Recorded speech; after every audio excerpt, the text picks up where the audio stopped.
listen to me. Many of you right now, life's got you up against the rope, and you got to do me a favor. Like, you can't give up. You can't give in. Pain is temporary. Pain is your friend. Pain is going to take you to the next level. When you going through pain, I know what you feeling. I know exactly, because I've been there. I've done that. But you got to work through it. And the reason why most of you are not successful is because every single time stuff not going your way, you give up, you quit, you let go, and people feel weakness. They feel it. You can feel when somebody's not committed, when they're not all in, when they're not dedicated. And there's another level you get to when you go all in. Winners win and losers lose. There are going to be times that you're going to be wondering, why should I keep showing up and working my business? Why should I keep at it? Why should I keep showing up to the conventions? Why should I keep picking up the phones and making the phone calls? Why should I keep fighting for my goals and fighting for my dreams? And what I want to remind you is that you got to show up for your life regardless of the circumstances.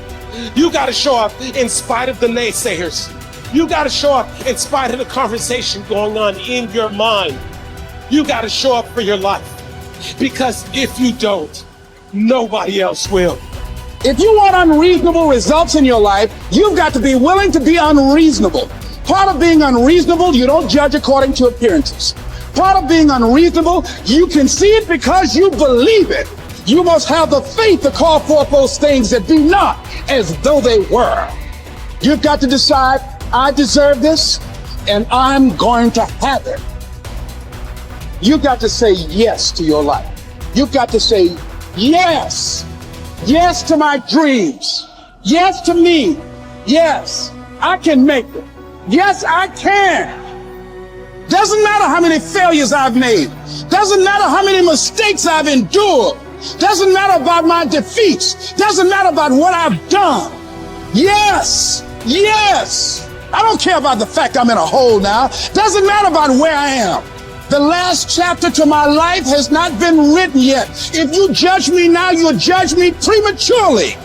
I'm still in the process of transforming my life. I'm still in the process of becoming. Yes. The brilliance of Thomas Edison was not in his mind. It was something much more ordinary and often much less respected. I've got no imagination, he once said. I never dream. I've created nothing. If you're someone who doesn't like Edison, you might think that this is Edison admitting to stealing his inventions from other, more brilliant inventors, like Nikola Tesla. Not quite, but he did readily concede that most of the credit belonged to something other than his brain. The genius hangs around his laboratory day and night, Edison said. If anything happens, he's there to catch it. If he wasn't, it might happen just the same. Only it would never be his. What he's talking about is showing up. The incredible, underrated power of clocking in every day, putting your ass in the seat, and the luck this seems to inevitably produce. Edison lived in his laboratory and never missed a day. Like Gehrig, even when he was sick, when he was tired, or when visited by tragedy or disaster. The modern conveniences we can trace to his lab den owe far more to his body than his brain, to the compounding power of consistency rather than sheer brilliance. It wasn't about inspiration. It was about getting to work, show up and try.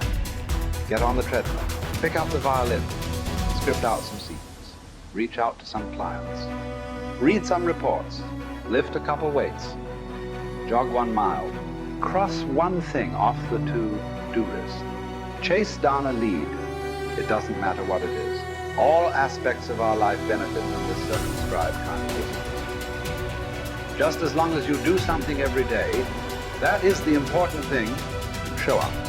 When you're tired, when you don't have to, even if you have an excuse, even if you're busy, even if you won't get recognized for it, even if it's been kicking your ass lately, once something is done, you can build on it. Once you get started, momentum can grow. When you show up, you can get lucky. Is this still hard? Yes. But the good news is that because it's hard, most people don't do it. They don't show up. They can't even do one tiny thing a day. So yes, you're alone out there on the track in the rain. You're the only one responding on Christmas. But having the lead is, by definition, a little lonely. This is also why it's quiet in the morning. You have the opportunities all to yourself. Don't worry about setting any records. Just report for duty. No excuses. And here's the irony. This is also a way to break records. Consistency is a superpower. Day to day, willpower is incredibly rare. Lowell Getterig was a solid position player and a good hitter. But his success really was rooted in the fact that he didn't miss many days of work. It's quite likely that had he continued at his normal pace and not been stricken with R's, that he would have put up career numbers that surpassed Babe Ruth. Getterig wasn't just able to show up despite injuries and fatigue. He also had to push through ennui, doubt, and just plain not feeling it. He had slumps like we all do, but he also understood what they meant. As a minor leaguer, he had struggled at the plate and thought about quitting. The Yankees' owner sent down a scout to walk Gehrig through the very basic math of a batting average. A good hitter hits 300, and hitting 350 is terrific. Hitting 400 is almost unheard of. What does that translate to? Missing on 6 tries out of 10. A hitter can also go days, weeks without touching the ball. That's what the scout told him. The most important thing a young ball player can learn is that he can't be good every day. You don't have to always be amazing. You do always have to show up. What matters is sticking around for the next at-bat. The ability to do that, coupled with the ability to endure what John Steinbeck called dawdly days while writing Easter Eve. Those days when everything seems out of whack, when you're just not feeling it, when the distractions won't stop, is the first step to greatness, literally. You cannot be great without the self-discipline to do that. One thing a day adds up. Each day adds up. But the numbers are only interesting if they accumulate in large quantities.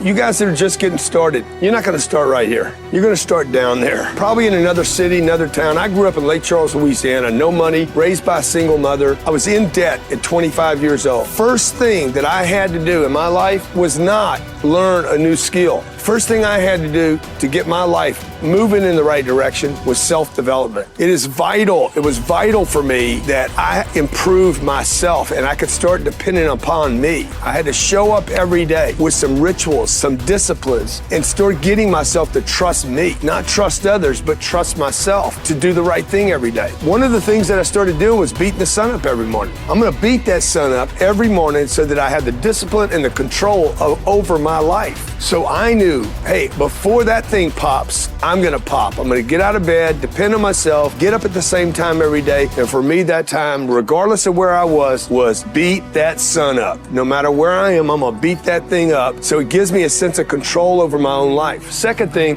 I had to start cleaning up my life and my friends and my environment. When I was younger, between 15 and 25, I was doing crazy stuff in my life. Wasting my weekends. I have the saying, weekends are for the weak.